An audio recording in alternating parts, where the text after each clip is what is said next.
We really have an opportunity to invest in a collaborative relationship, and there are some unique challenges to women in agriculture around the world. Yeah, I think we've seen some success on tariff reductions in recent years, or in the last year, and that's one of the reasons we're actually in India, is to be able to capitalize. Bharat में इन दिनों चुनावों का दौर चल रहा है और इन चुनावों में एक अहम मुद्दा कृषि और किसानों से भी जुड़ा हुआ है, लेकिन इसी बीच एक कोशिश और एक कवायद चल रही है भारत और अमेरिका के बीच कृषि के रिश्तों को सुधारने के लिए। और इसी कड़ी में अमेरिका से एक ट्रेड डेलीगेशन एग्रीकल्चर बिजनेस को लेकर भारत आया हुआ है। Under secretary of agriculture trade mission की एलेक्सिस टेलर हमारे साथ हैं, उन्हीं से बात करेंगे। Welcome to India. Thank you. And I was referring to the ongoing elections in India, and at a time you are visiting India to take forward the trade and agriculture relation between India and United States. So you are seeking a greater market access for the American products in Indian market. But what makes you believe that the agriculture relationship and partnership between India and the United States can further bolster the India-US relationship? I think there are some large global challenges that the entirety of world agriculture have to really grapple with, from growing food insecurity to climate resiliency in our agriculture sector.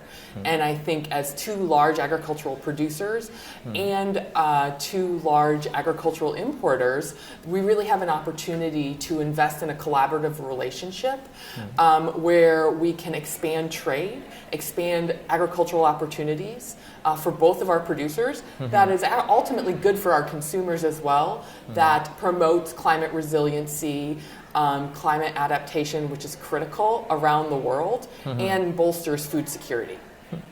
But recently you were part of an event which was largely focused on the participation of women in agriculture, and this has been a matter of concern for the global priorities, because we have seen civilizationally women have been part of the agriculture production process in the chain, but they did not get their due.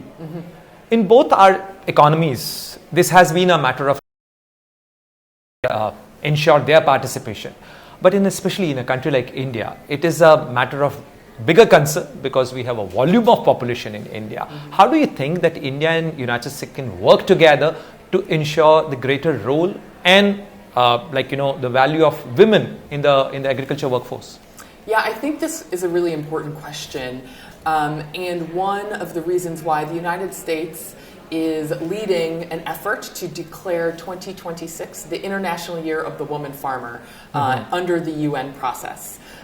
India has co-sponsored this resolution, and so I think we recognize that there is a challenge here, and there are some unique challenges to women in agriculture around the world.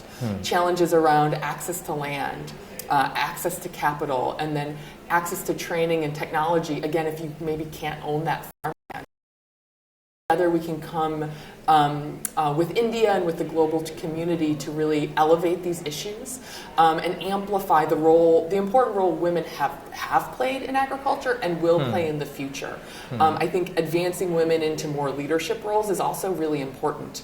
Half the world's population is women, and women want to be able to identify with who is growing their food. And women are farming, but we need to be able to address those challenges so women can continue to lead in this space globally. And look forward to hopefully pass this resolution with India's support and build out what 2026 can really be to amplify these challenges. And we actually got the idea from India, who last year had the International Year of Millet. And it gave us that idea to really be able to bring this International Year of Women Farmers forward. And we're really excited about India's support and I think how we can advance this conversation globally. So this is great to hear that, how India and United States are collaborating. But let me come to the point of competition, because we have heard various voices of concern from the United States, the Capitol Hill, about the subsidies in India. And in a populous country like India, and where the large population is dependent on agriculture, subsidy is an important part of that farm benefit which we have to extend to our population. So why US is that concerned about the farm subsidies, especially the subsidies which are being given on wheat and rice, the basic the products? Well, I think part of our concern is around when you talk about subsidies as trade distorting subsidies. So subsidies that drive farmers' behavior that then impact the global market. And we in the United States are focused on subsidies because we also have subsidies, but to do so in a way that incentivizes production that doesn't impact the global trading environment, because these are global commodities. And so what one country can do, especially a country with as large of production as India or the United States, you can really distort world markets. And so as we think about tools like crop insurance that help de-risk agricultural production and provides a safety net, but does so in a market-oriented way, I think that's the conversation that we are really focused on. At the same time, I think there are new emerging topics we want to focus on, like climate resiliency, climate-smart agriculture, sustainability in the agricultural space, and how do we help our producers in the United States and adopt new technologies, adopt climate-smart farming practices that consumers are asking for, but also from a climate perspective, we have to be adaptive. We have to be bringing on new technologies. And what do those support structures look like? Secretary Taylor, we are having this conversation on a special day, when the world is observing the International Earth Day. And there are two concerning issues around us. One is climate change, rising temperatures, and another is the flaring up of the conflict zones. And both are having its own impact and bringing duress to the food supply chain. How India and United States are working together? If you can list out the points of collaboration. Is it more about collaboration or having competition? Because you also have your farmers and farming issues, and we also have a huge population on that. I think it's about both. One of the things this week, we have a large delegation, 130 Americans, U.S. businesses, from the agricultural industry, from states as well, who are interested in expanded opportunities here in the Indian market. But just because we're looking to expand trade does not mean it's not complementary at times.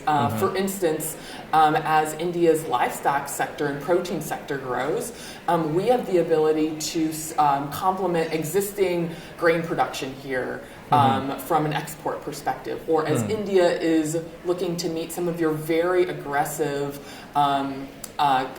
climate goals from on-road fuel carbon reduction, the United States can help advance ethanol production, whether from ethanol or from U.S. corn, which also provides a feed product for your livestock sector, right? And so these can be complementary in nature.